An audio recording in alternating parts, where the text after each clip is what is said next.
Hello viewers, welcome to நம்ம Aathiras Kitchen. இன்னைக்கு நம்ம பன்னீர் பட்டர் மசாலா ரெஸ்டாரன்ட் ஸ்டைல்ல எப்படி பண்றதுன்னு பார்க்கலாம். இதுதான் first time Aathiras Kitchen video பார்க்கறீங்கன்னா மறக்காம எங்க சேனலை சப்ஸ்கிரைப் பண்ணுங்க. பெல் ஐகானையும் கூடவே கிளிக் பண்ணுங்க. வாங்க வீடியோக்குள்ள போகலாம். pan இல்லாட்டி கடாய் எடுத்துக்கோங்க. அதுல 1 டேபிள் ஸ்பூன் வெண்ணெய் ஆட் பண்ணிக்கோங்க. வெண்ணெய் நல்லா மெல்ட் ஆகட்டும்.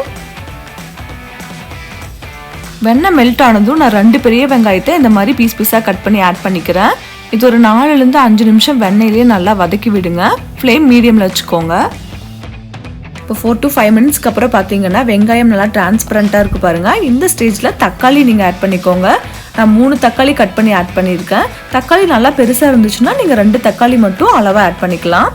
இப்போ இது கூட 4 லிருந்து 5 பல்லு பூண்டு ஆட் பண்ணிக்கோங்க. கூடவே 2 துண்டு இஞ்சியும் ஆட் பண்ணிக்கோங்க.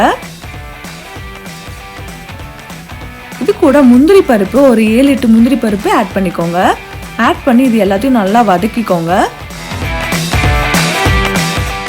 இப்போ இது கூட கொஞ்சமா உப்பு ஆட் பண்ணி வதக்கிக்கோங்க. உப்பு ஆட் பண்ணி வதக்குனீங்கன்னா சீக்கிரமா வதங்கிரும். ஒரு 7 to 8 மினிட்ஸ் மீடியம் ஃப்ளேம்ல நல்லா வதக்கி எடுத்துக்கோங்க.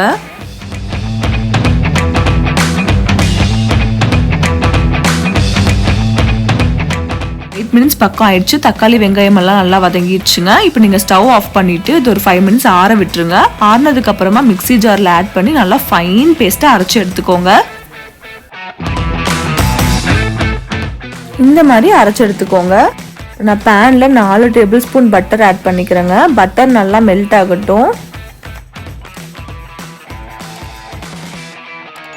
வெண்ணெய் நல்லா மெல்ட் ஆயிடுச்சுங்க. இது கூட நம்ம ஸ்பைசஸ் ஆட் பண்ணிக்கலாம். நான் ஒரு பிரியாணி இலை, ஒரு துண்டு பட்டை, 3 ஏலக்காய் ஆட் பண்ணிக்கிறேன். ஆட் பண்ணிட்டு ஒரு நிமிஷம் நல்லா வெண்ணெயில வதக்கி விட்டுருங்க. இப்போ இது கூட நம்ம அரைச்சு வச்சிருக்கிற மசாலாவை ஆட் பண்ணிக்கலாங்க. ஏற்கனவே வெங்காயம் தக்காளி எல்லாம் நம்ம வதக்கி தாங்க அரைச்சு ஆட் பண்ணியிருக்கிறோம். அதனால ரொம்ப வேக வைக்க வேண்டியது இல்லைங்க. ஒரு 5 to 6 மினிட்ஸ் இந்த மாதிரி வெண்ணெயில வதக்கி விட்டுருங்க. இது கூட அடிஷ்னலா வேணும்னா நீங்க கொஞ்சமா தண்ணி ஆட் பண்ணிக்கலாம்.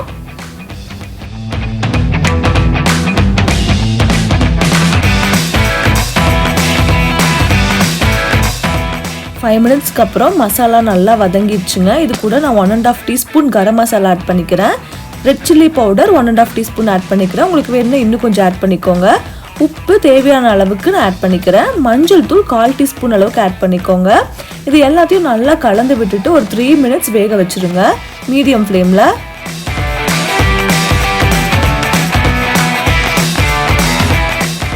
ரெட் சில்லி பவுடர் ஆட் பண்ணங்கிட்டி மசாலாவோட கலர் நல்லா ஆரஞ்சா மாதிரி இருக்கு பாருங்க. இப்போ நான் இது கூட 1 டீஸ்பூன் அளவுக்கு ஒயிட் சுகர் ஆட் பண்ணிக்கிறேன்.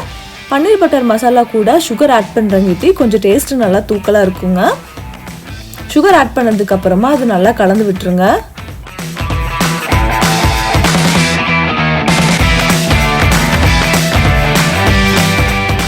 இப்போ கிரேவி நல்லா கொதிக்க ஆரம்பிச்சிருச்சுங்க. இந்த ஸ்டேஜில் நம்ம பன்னீர் ஆட் பண்ணிக்கலாம். நான் வந்து வீட்லேயே செஞ்ச ஹோம்மேட் பன்னீர் 220 கிராம்ஸ் பக்கம் ஆட் பண்ணிக்கிறேன்.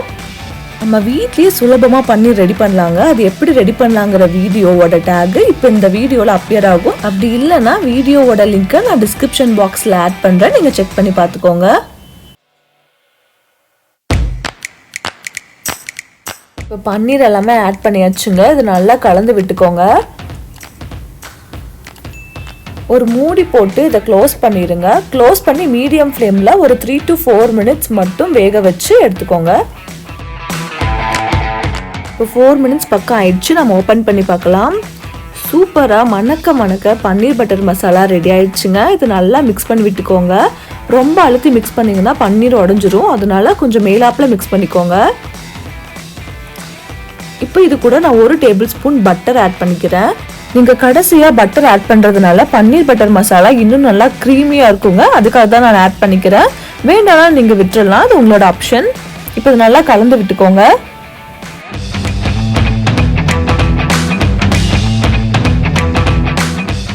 இது கூட ஃபைனலாக நான் 1/4 டீஸ்பூன் அளவுக்கு கசூரி மேத்தி ஆட் பண்ணிக்கிறேங்க. கசூரி மேத்தி லாஸ்ட் ஆட் பண்ணுறதுனால உங்களுக்கு பன்னீர் கிரேவியோட டேஸ்ட் வந்து ரெஸ்டாரண்ட் ஸ்டைலில் இருக்கும். அதுக்காக தான் நீங்கள் வேணும்னா ஆட் பண்ணிக்கோங்க, இல்லாட்டி விட்டுறலாம். கசூரி மேத்தி வேறு எதுவும் இல்லைங்க, வெந்தயத்தோட இலை. அதை நல்லா காய வச்சு பவுடர் பண்ணி வச்சுருப்பாங்க, அதுதான்.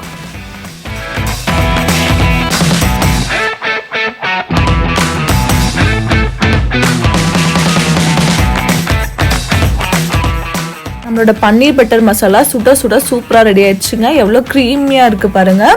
இது சப்பாத்தி, ரோட்டி, நான் எல்லாத்துக்கூடயும் ரொம்ப சூப்பராக இருக்குங்க. கண்டிப்பாக ட்ரை பண்ணி பாருங்கள். இந்த பன்னீர் பட்டர் மசாலா செய்கிறதுக்கு உங்களுக்கு ரொம்ப டைம் எடுத்துக்காதுங்க. ரொம்ப டேஸ்டியான கிரேவி குயிக்கான டைமில் வேணும்னா கண்டிப்பாக அதை ட்ரை பண்ணுங்கள். ரொம்ப யம்மியாக இருக்கும். கூடவே எங்கள் சேனலை மறக்காமல் சப்ஸ்கிரைப் பண்ணுங்கள். பெல் ஐக்கானையும் கிளிக் பண்ணுங்கள். அப்போ தான் நான் போடுற அடுத்த வீடியோஸ் எல்லாமே உங்களுக்கு ரிசீவ் ஆகும். இந்த வீடியோ உங்களுக்கு ரொம்ப பிடிச்சிருந்துச்சுன்னா, யூஸ்ஃபுல்லாக இருக்குன்னு தோணுச்சுன்னா உங்கள் ஃப்ரெண்ட்ஸ் அண்ட் ஃபேமிலி சர்க்கிளில் எல்லாத்துக்கும் ஷேர் பண்ணுங்கள், லைக் பண்ணுங்கள், கூடவே கமெண்ட்டும் பண்ணுங்கள். தேங்க்யூ.